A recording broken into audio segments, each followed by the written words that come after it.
welcome to my bathroom. Today's story includes an unlikely weapon, a weird nickname, and a poop story. So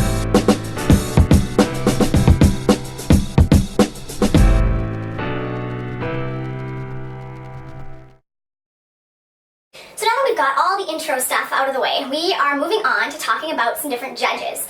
And today's chapter 3, has 3 different judges that we're going to go through, so let's get going. The first guy that he shows us is an awesome judge. The Lord gave Cushan-Rishathaim, king of Aram, into the hands of Othniel. So the land had peace for 40 years until Othniel died. So they served the Baals. God sold them into slavery for 8 years. And then after he raised up Othniel, they had rest for 40 years. I want to talk about this name, Cushan-Rishathaim. First of all, you should applaud me for my pronunciation. Didn't even hesitate. This is actually a nasty little nickname that the Israelites gave to this king. It means dark, doubly wicked. Verse 15, again, the Israelites cried out to the Lord. It doesn't actually say that they repented.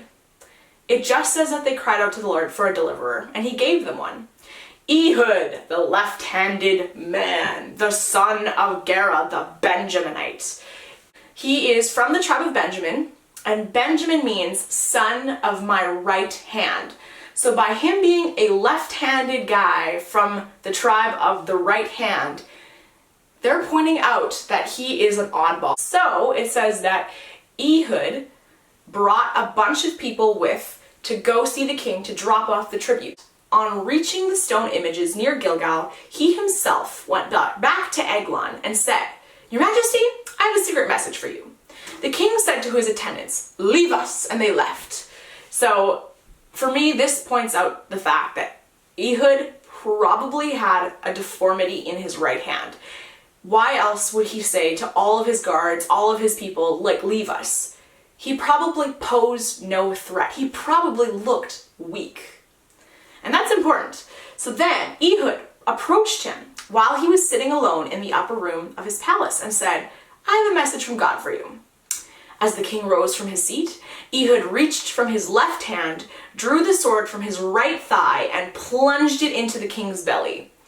Even the handle sank in under the blade and his bowels discharged. The people, the attendants, his guards, they smelled the smell and decided to let him have some space, and it allowed Ehud to escape. Pretty cool. God works it all out. He works all these details into place. First of all, that Ehud was a weak man, somebody who probably was deformed, somebody who posed no threat to the king, and in so doing, he was able to gain access to the king and to defeat him. Another cool detail that God worked out is that his bowels discharged when he got plunged in the belly because it allowed Ehud to escape. And because of that, the land had peace for 80 years. After Ehud came Shamgar, son of Anath, who struck down 600 Philistines with an ox goad. He too saved Israel. Wow. An ox goad was a long-handled, pokey thing, and they used this thing to goad on the oxes when they were doing their harvesting. So it was pokey. Kind of an unlikely weapon. The biggest thing that I want to point out to you guys today with these 3 stories is that Jesus is the true and better judge. Just like Othniel was a man from the tribe of Judah who led Israel into victory, Jesus is also from Judah, and he led us into ultimate victory. Just like Ehud was a very surprising choice. Isaiah 53 verse 2 says that Jesus had no beauty or majesty to attract us to him, nothing in his appearance that we should desire him. And just like Shamgar, who achieved salvation for Israel using a random tool that people would not have thought this is the tool to fight with, God used a cross. God used a baby in a manger. He uses weak things. So today the take home for you guys is these 3 things. What obvious strengths do you have that God wants to use? Othniel was the obvious choice. What are the things in your life that are obvious? Like, yeah, these are the things I'm good at. These are the things I can use for God. Next question is, what are your weaknesses? What are the things that you think God could never use that part of my story? Maybe God wants to use that very weakness to showcase his strength.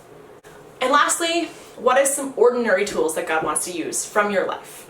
Shamgar used an ordinary tool, something that he used for harvesting. The Bible is so weird, you guys. I hope you enjoyed today's poop story, and we'll see you later.